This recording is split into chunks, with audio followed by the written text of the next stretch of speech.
Hi, I'm Karl Konrad and welcome to our weekly editions of Australian Immigration News, where we cover important law updates and analyse some of the political migration issues facing the country. This program is brought to you by Australian Immigration Law Services here in Sydney, the business I founded 23 years ago. Details of the immigration review process received a greater proportion of media attention this week, beginning with the Home Affairs Minister Claire O'Neill being front and centre on the ABC Insiders program. The Minister was asked what this review is all about. During the week you announced a review of Australia's migration system, which will help you develop, you say, a new national strategy for migration.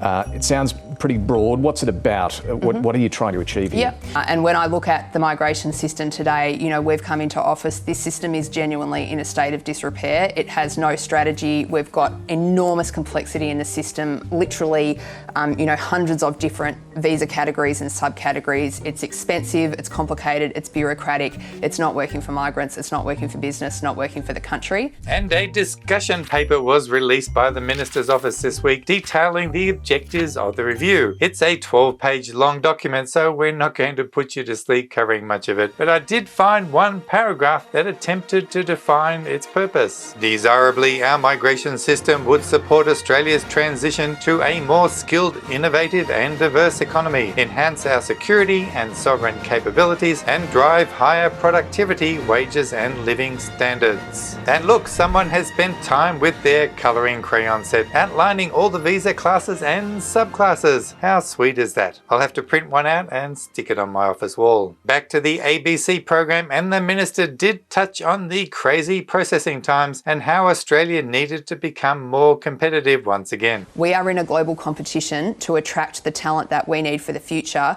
With the US and Canada and New Zealand and all these other countries, they are rolling out the red carpet for the migrants they need. In Australia, it can take you 2 or 3 years to get a visa to come here, and then we're only going to let you stay for a couple of years and send you back again. So we've actually got to think about this as a competitive mindset where we want Australia to be a destination of choice, and that's not what the migration system is doing at the moment. We'll see what that review comes up with. Yes, we will have to wait and see. No doubt this review topic will dominate the news and unfortunately shift the focus away from the things that currently matter, like 887 and 489 visa processing time. Speaking of which, the latest FOI results indicate things are beginning to move slowly in a positive direction for the long-suffering 887 visa applicant. There has been a spike from May after the government took office, from just 11 per month now up to about 110. Let's hope that figure keeps on moving. And speaking of FOI results, an interesting email trail was released regarding the Skill Select invitation rounds. Did you know that within the department they are calling them now the bespoke invitations? And even it seems that within the government they don't really know when they're going to happen next. One of the email reads, "Do you know if we're going to have one this month? If yes, do you know the date it is expected to run in production, and when can we receive the details?" I don't know about you, but the word bespoke doesn't sit quite right with me. Maybe I'm just getting old, but it makes me feel like there's some fashion designer in charge of the Skill Select section. No offense to fashion designers, of course, it's just that you're in the wrong department. We are in fact still waiting for the next round that I was hoping that was going to be over already. So stay tuned next week for perhaps your bespoke invitation. And a very big day occurred this week. The 191 visa opened for the regional stream. That is for those of you who hold the 494 visa and 491 visas. Of course, it's too early for anyone to apply yet because you have to hold the visas for 3 years before you can. But in the next couple of months, there will be a few lucky starters heading for their permanent residency. And how long will it take the PR to process? Back when the 887 started, the permanent residents were handed out very quickly, some just after a month. Let's hope that's the same. And for our regular viewers, you'll remember how I canned the immigration department a couple of weeks ago for not releasing the details of how to apply for this regional stream of the 191 visa. Well, they have now released those details. And guess what? The myth the immigration department spread about having to live in a designated regional area for 3 years should now disappear. There are only 3 main eligibility criteria: that you have a eligible visa for 3 years, satisfy the income requirement, and comply with your visa conditions. That's it. No residency requirement.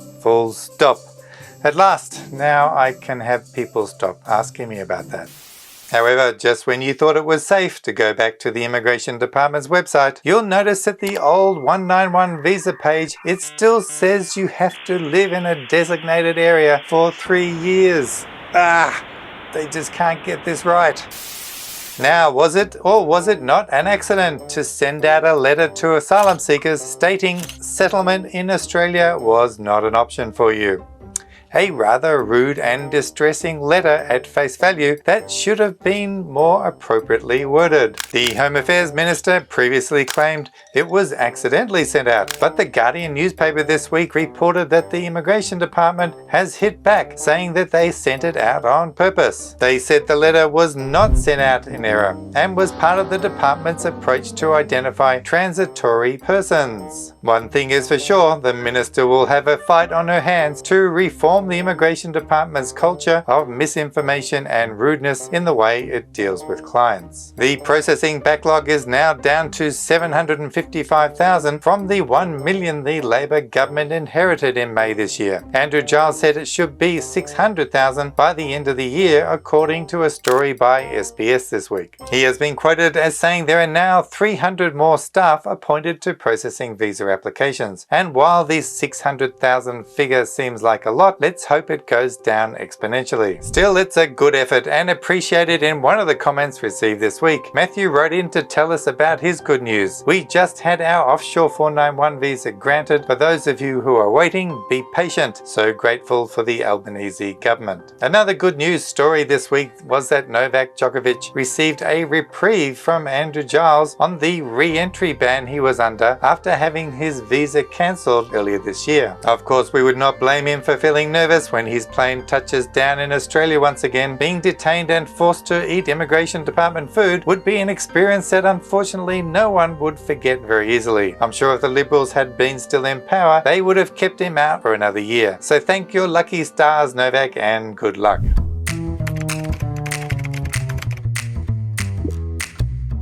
And it's time for a couple of our readers' comments from this week. After our story about law changes, so dependents for the 191 visa can ask for the waiver of condition 8503, Namesh wrote in and correctly pointing out, why was there no mention of this being extended to 887 applicants? He says, hi Karl, how about these waivers for 887 applicants? Does it apply? 489 and 887 are not even in their Migration Ministry list of discussions. You are absolutely correct, Namesh, and I feel guilty about not realizing this myself last week. Why indeed is not such a beneficial provision extended for the family members of 887 visa applicants? Not only do 887 applicants have to endure feeling that their applications are forgotten about by the Immigration Department, but now a simple equal consideration for them also seems to be overlooked. Remember everyone, just because the 191 visa opened last week, the 887 subclass is still taking applications and will be open for some years because the old 489 visa applications have been neglected to rot by the Immigration Department and many are still yet to be granted. The 489 visa holders use the 887 visa pathway to gain permanent residency. It seems completely unfair that now even many 491 visa holders will be able to lodge their PR applications before them. And a big shout of congratulations to Will Martin, who recently received his 190 visa. He says, 32 months after applying, my 190 visa was finally granted. Thank you all for your videos that kept my faith alive during the entire journey. Isn't that nice? Thanks so much for your comment, Will. It made all the effort of filming these worthwhile when I read this.